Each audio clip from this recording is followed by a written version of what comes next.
அகமதாபாத்தில் நடந்த விமான விபத்தில் உயிரிழந்தவர்களுக்கு கோவையை சேர்ந்த விமான பைலட்டுகள், விமான பயிற்சி மாணவ மாணவிகள் கோவை காந்தி பார்க் பகுதியில் அஞ்சலி செலுத்தினர். சமீபத்தில் அகமதாபாத்தில் நடந்த ஏர் இந்தியா விமான விபத்தில் உயிரிழந்த 241 பேரை நினைவுகூரும் விதமாக அவர்களுக்கு அஞ்சலி செலுத்தும் விதமாக கோவை ஹாப்ஸ் ஏவிகேஷன் அகாடமி சார்பில் கோவை காந்தி பார்க் பகுதியில் நினைவேந்தல் நிகழ்ச்சி நடைபெற்றது.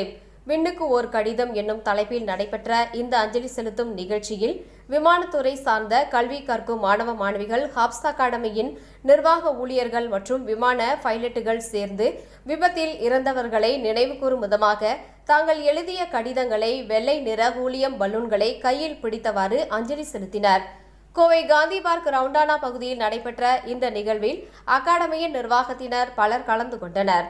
நிகழ்வில் பங்கேற்றவர்கள் அனைவரும் 1 நிமிட மௌன அஞ்சலி செலுத்தி மறைந்த ஆன்மாக்களுக்கு அஞ்சலி செலுத்தினர். தொடர்ந்து இது குறித்து ஹாப்ஸ் ஏவிகேஷன் அகாடமியில் பயிற்சி பெறும் மாணவர் அரவிந்த் கூறியதாவது: ஜூன் 12 அன்று நடைபெற்ற அந்த சம்பவம் என்பது ஒரு பெரும் செய்தி என்பதை தாண்டி எங்கள் மேல் ஆழமான தாக்கத்தையும் ஏற்படுத்திய ஒரு நிகழ்வு. இந்த சோக சம்பவத்தில் உயிரிழந்த ஒவ்வொருவரும் அவர்களின் குடும்பத்தின் நம்பிக்கையும் கனவுமாக இருந்தவர்கள். நாங்கள் விமானத்துறையை சார்ந்தவர்களாக உள்ளதால் இந்த தருணத்தில் அவர்களை நினைவு கூர்ந்து அவர்களுக்கு மரியாதை செலுத்துவது எங்களின் கடமை என கருதுகின்றோம். விண்ணுக்கு ஒரு கடிதம் என்னும் இந்த நிகழ்வு மூலம் இறந்த அனைவரையும் நாங்கள் எங்கள் நினைவில் வைத்துள்ளோம் என்பதை வெளிப்படுத்த ஒரு வழியாக பார்க்கின்றோம். 241 பேரின் உயிரிழப்புக்கு எங்கள் வருத்தத்தை தெரிவித்து அவர்களுக்கு எங்கள் மரியாதையை சமர்ப்பித்து இந்த துறையின் பாதுகாப்பை அதிகரிக்க உறுதி ஏற்போம் என கூறிக்கொள்கின்றோம் என தெரிவித்தார். என் பேர் அரவிந்துங்க. நான் ஒரு commercial pilot, Indian commercial pilot licence வச்சிருக்கிறேன்.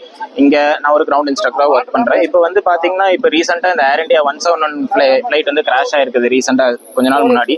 இதில் வந்து பார்த்தீங்கன்னா 242 பேர் ஏர்கிராஃப்ட்ல இருந்தவங்க இறந்துருக்காங்க. அது இல்லாமல் மெடிக்கல் ஹாஸ்பிட்டல் இருந்தவங்களும் சிலர் இறந்துருக்காங்க. இது ரொம்ப திடீர்னு நடந்த விஷயங்கிறனால ரொம்பவே கஷ்டமான விஷயம் தான். நம்ம நினைக்கவே இல்லை திடீர்னு.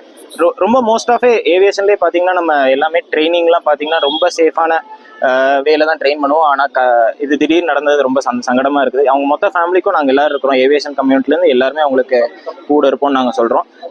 அது இல்லாமல் இந்த இடத்துல காந்தி பார்க்லாம் நாங்கள் வந்து அவங்க மொத்த ஃபேமிலியில் இறந்தவங்க எல்லாத்துக்கும் அஞ்சலி செலுத்துறோங்கிறதுக்காக தான் இங்கேருந்து பலூன் விடுறோம். யாரும் பயப்பட வேண்டாம். இதை நினச்சி ஏவியேஷன் இண்டஸ்ட்ரியில் எல்லா மிஸ்டேக்லேருந்து தான் நாங்கள் லேர்ன் பண்ணுறோம். ஸோ எந்த கஷ்டமும் இல்லை. நம்ம ஈஸியாக இதை ஓவர் கம் பண்ணலாம். பயம் வேண்டாம். நாங்கள் எல்லாரும் உங்க கூட இருக்கிறோம். அவ்வளோ.